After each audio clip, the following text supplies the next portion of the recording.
In the previous video, we talked about the importance of foundational skills that develop before a child uses words and begins to talk.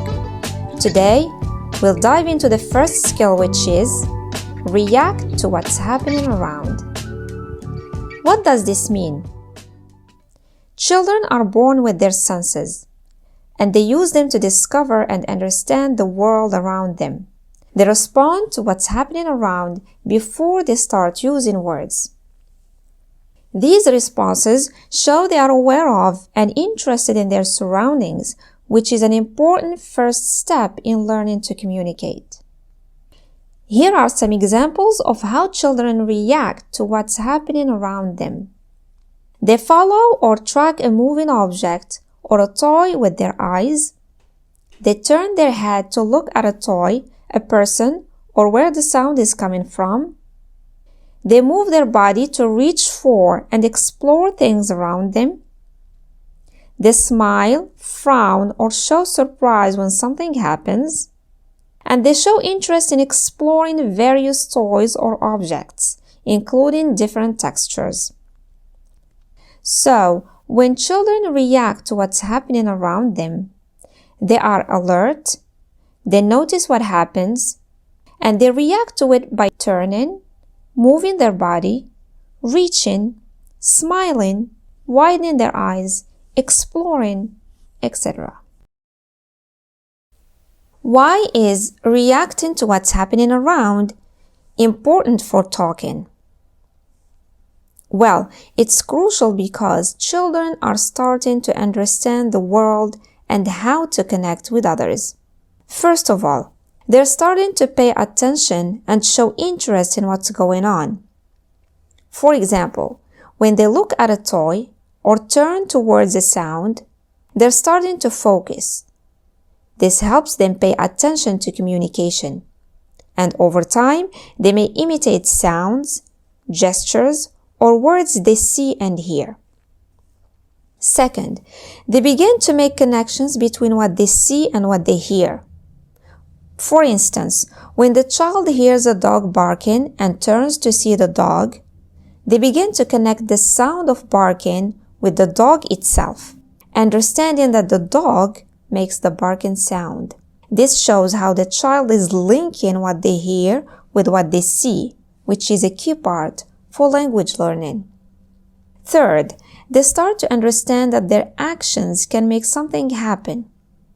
For example, when a child presses a button on a toy and the toy makes a sound, they start to understand that their actions can make something happen. Over time, the child may start saying words like music or more when they want to hear the sound again. This helps them learn how to communicate their wants and needs, and this is called cause and effect. And they start to focus on things with others. This is called joint attention, and it's an important skill for learning words. Joint attention is when your child and you both look at the same thing, which helps them understand what words mean.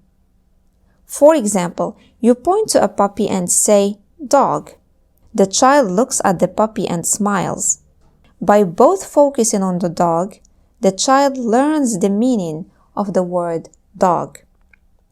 So, noticing and responding to what's happening around is important for children to understand words and how they work. If a child struggles with this, they're not yet ready for language. How do we know that a child is not reacting to what's happening around them? Well, here are some signs. The child is not looking at or following moving objects. He is not turning towards sounds or voices.